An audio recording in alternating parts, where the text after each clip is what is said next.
to the stage. The wonderful, the fantastic Jakir the Asian Persuasion Hussain!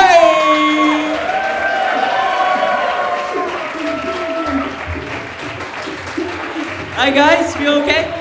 We okay? Can I have a cheer quickly, just. Anyone seen the John Lewis adverts for the Christmas? Yeah. Which means, oh, someone said no. You don't watch TV, obviously. Get you.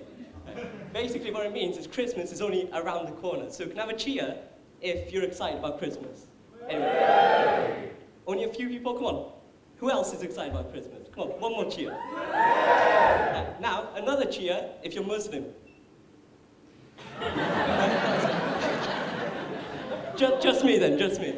Basically, what it means, for Christmas, there's fuck all for me to do. At all. I know. Right, I know.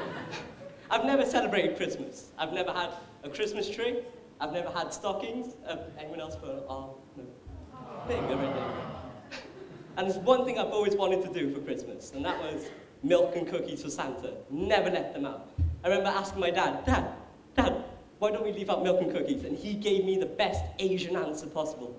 He went, son, we don't leave out milk and cookies for Santa because it's a waste of good food. I was like, he didn't even tell me Santa didn't exist. So for about 5 years of my life, he made sure I knew Santa existed. This way, at the end, at every Christmas, I wouldn't get any presents. I thought I was a bad child. This is a good way to keep me good, you know, to keep me in line. And I was like, mother. But at the end of that conversation, he always ended it the same way he would end every conversation we had. He'd always go, Jack. I was like, yeah. Why aren't you a doctor yet? I was like, what?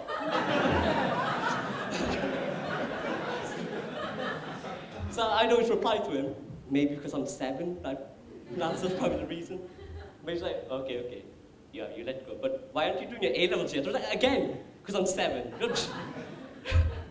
But no, he's a good dad. He's a good dad. I love my dad.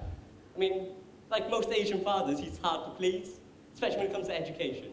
I remember one day I got about 95% in a maths exam, an Asian lesson, again, maths. I was a human calculator there. I ran home, told my mum, I was like, Mum, look at me, Asian son, can be proud of. One day, maybe a doctor, one day. My dad, he took that from me, took my results and looked at me and just went, are you ill? I was like, no, I'm good. Took it again and went, are you on drugs? I was like, well, hang on, that was a big accusation for that. Then he looked at me and just went, then where the hell is the other 5%? Why did you only get 95%? I was like, well, okay, all right, that's just mean. It's a little horrible. He said, there's no way you can be a doctor if you don't get 100%. Who beat you? That white boy, isn't he? The little white boy. I was like, whoa. Hang on. But, you know, that got me thinking, because my mate sat me down, and he gave me a few wise words. We were 11 years old. So these wise words were like the best words I've ever heard in my life. He looked at me and went, Jack, you're not a Cesian. You're not a Besian. You're an Asian. That's what you have to get. Now, it may seem stupid, right? I was like, what? Asian? It all makes sense now. I can get that top grade. And he just went, it's okay.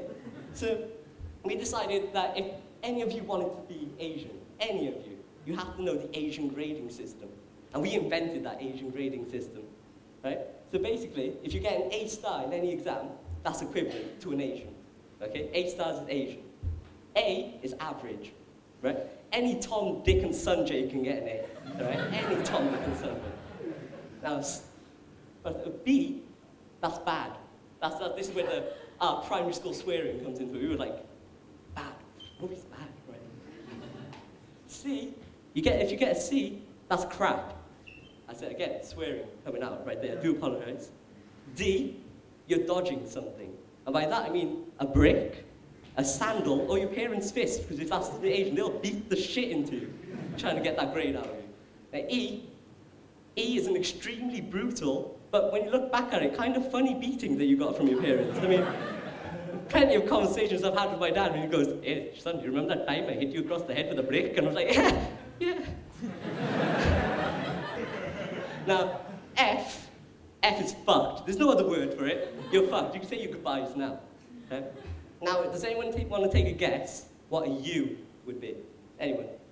Underground. I like you. I do.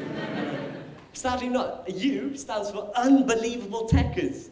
Purely because no matter how bad of an Asian you are, your parents won't beat you if you get a U. I've gotten U's, and all my dad did was, what the fuck? I escaped a beating. So the moral of that story is, either get an A star or a U. Easy to get a U. You won't be a doctor, so you'll be a fail of an Asian. You'll be hated amongst the Asian community. And you won't be a lawyer as well, which is quite kind of sad. Really.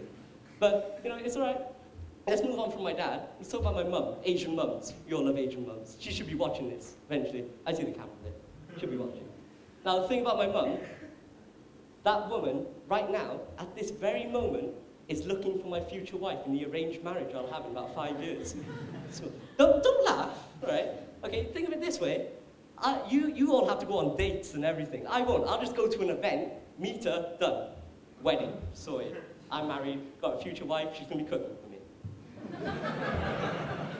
And we're not talking about any food, curry, right? Curry, sorted.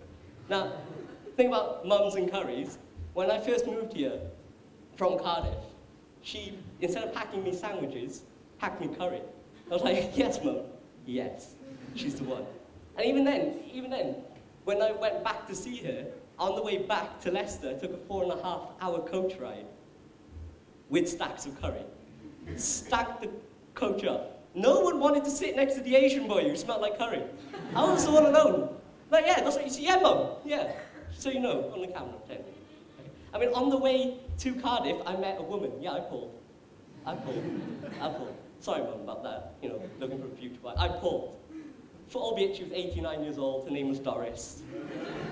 She gave me a mint, then she took it back from me and went, dearie, I don't know if it's halal. Now, what halal means is it's chicken that's been cooked, like killed properly for us Muslims to eat. So she took that mint away from me and went, I don't think it's halal. I was like, okay, right?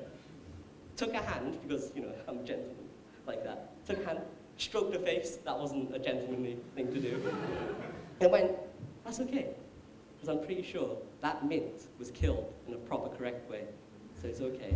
So thank you very much, guys. You've been great, and I've been Jakir Hussain. Have a good night.